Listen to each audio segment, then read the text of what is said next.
আপনি আমি আজকের এখানে বসলে যে প্রতিদান পাবো, সেই প্রতিদানটি কেমন হবে, সেই প্রতিদানের মূল্যায়ন আপনার আমার মেধা মগজে অন্তরে নেই। বিধায় দুনিয়া আপনাকে আমাকে পেয়ে বসেছে। আপনি কর্মে ব্যস্ত রয়েছেন, ব্যবসায় ব্যস্ত রয়েছেন, আপনি অফিস আদালতে ব্যস্ত রয়েছেন, কারণ ভেবেছেন সন্ধ্যাবেলায় একটা নোট পাবেন, টাকা পাবেন, পারিশ্রমিকের মূল্য পাবেন। এজন্য সকাল থেকে সন্ধ্যা পর্যন্ত আপনি কষ্ট করেন, 12টা পর্যন্ত আপনি খাটেন, সারা রাত ধরে গাড়ি ড্রাইভ করেন, আপনার কষ্ট হয় না। আপনি ভাবেন এই সারা রাত গাড়ি ড্রাইভ করলে, মিল কারখানা চালালে মাস শেষে আমার মালিক একটা টাকা দিবে, পুরস্কার দিবে। ওই আশায় আপনি আমি দুনিয়ার যাবতীয় কষ্ট করছি। কিন্তু পরকালীন জীবনে আল্লাহ রব্বুল আলামিন আপনাকে আমাকে যে জান্নাত দিবেন, এই জান্নাতের কথা কি ভুলে গিয়েছেন? যে দুনিয়া পাওয়ার জন্য এত ব্যস্ততা, এই দুনিয়ার মূল্য আল্লাহ রব্বুল আলামিন একেবারেই করেননি। আল্লাহ বলেন সূরা আলার 16 এবং 17 নম্বর আয়াতে, বাল তুসিরুনাল হায়াতাদ দুনিয়া ওয়াল আখিরাতু খায়রু ওয়া আবকা। ও দুনিয়াবি ভোগবিলাসী মানুষ, দুনিয়াবি পূজারী মানুষ, দুনিয়াবি আরাম আয়েশে যারা রয়েছে, মত্তমাত্ত রয়েছে, যারা গল্প গুজবে রয়েছে, রাস্তায় আড্ডা পিটাচ্ছ, তোমাদেরকে আমি আল্লাহ এই বাণী শোনাতে চাই, তোমরা দুনিয়াবি এই জৌলসকে প্রাধান্য দিয়েছ, দুনিয়াবি জীবনের এই পার্থিব জীবনকে তোমরা মূল্যায়ন করেছো, অথচ দুনিয়া এটা হচ্ছে তোমাদের জন্য ক্ষণস্থায়ী জীবন। ওয়াল আখিরাতু খায়রু ওয়া আবকা। আখিরাতের জীবন হচ্ছে তোমাদের জন্য উত্তম জীবন, আখিরাতের জীবন হচ্ছে তোমাদের জন্য চিরস্থায়ী জীবন। সুবহানাল্লাহ। অতএব আল্লাহ বললেন দুনিয়ার জীবনের কোনো মূল্য নেই আখিরাতের জীবনের কাছে।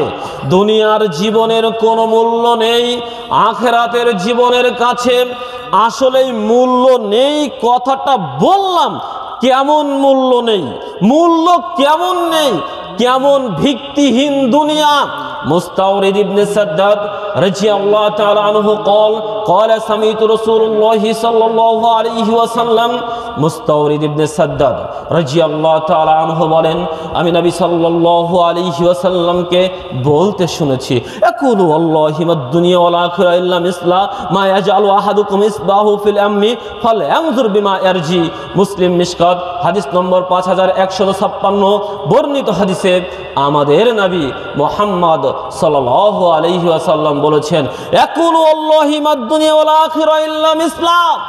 আল্লাহর কসম করে আমি মুহাম্মদ সাল্লাল্লাহু আলাইহি ওয়াসাল্লাম বলছি, আল্লাহর কসম করে আমি মুহাম্মদ সাল্লাল্লাহু আলাইহি ওয়াসাল্লাম বলছি, এই দুনিয়া এবং আখিরাতের তুলনা উদাহরণ হলো এমন, এই দুনিয়া এবং আখিরাতের তুলনা এবং উদাহরণ হলো এমন, মা ইয়াজআলু আহাদুকুম ইসবাহু ফিল আমমি, তোমরা কেউ তাদের একটি আঙ্গুল সাগরের ভিতরে রাখো, ফালয়ানজুর বিমা ইয়ারজি, অতঃপর ওই আঙ্গুলটি সাগর থেকে টেনে বাইর করো, দেখো আঙ্গুলে কি পরিমাণ পানি লেগে রয়েছে।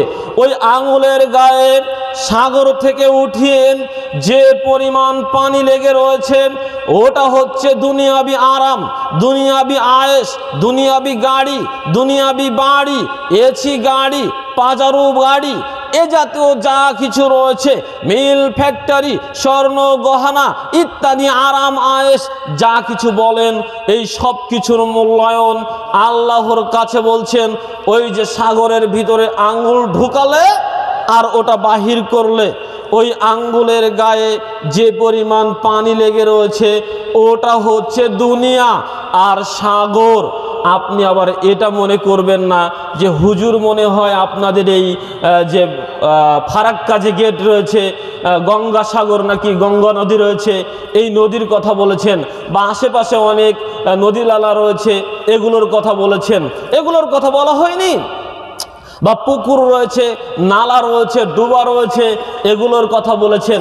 জি না, আমাদের নবী বলেছেন আটলান্টিক মহাসাগর, প্রশান্ত মহাসাগর, আরব সাগর, ভারত সাগর, বঙ্গোপসাগর, এমন সাগরের সাথে তুলনা করে বলেছেন দুনিয়ার মানুষ, সাগরের মধ্যে তোমার আঙ্গুলটা ডুবিয়ে দাও, অতঃপর টেনে বাহির করো, তোমার আঙ্গুলে যে পরিমাণ পানি, ওটা হলো দুনিয়াবি আরাম আয়েশ, যশ খ্যাতি, জৌলস, ক্ষমতা, যা কিছু রয়েছে। আর ওই সাগরে যে পরিমাণ পানি রয়েছে ওটা হচ্ছে পরকাল, ওটা হচ্ছে জান্নাতি সুখ শান্তি, জান্নাতি আরামায়েশ, জান্নাতি ভোগ বিলাস।